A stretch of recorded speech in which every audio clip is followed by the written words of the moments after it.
আসসালামু আলাইকুম সবাইকে, শুভ দুপুর।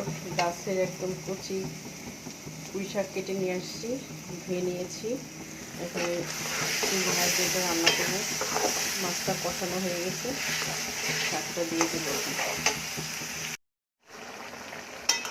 এই তো পুঁই শাকটা রান্না প্রায় শেষের দিকে, একটু ঝোল কমবে। গাছের পুঁই শাক বলে কথা, একদম গলে গেছে। রান্না করতেছি চিংড়ি মাছ দিয়ে, পাকা একদম মিষ্টি কুমড়া দিয়ে।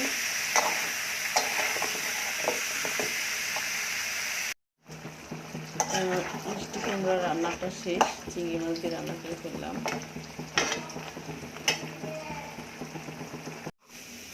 পুঁই শাক রান্নাটা শেষ।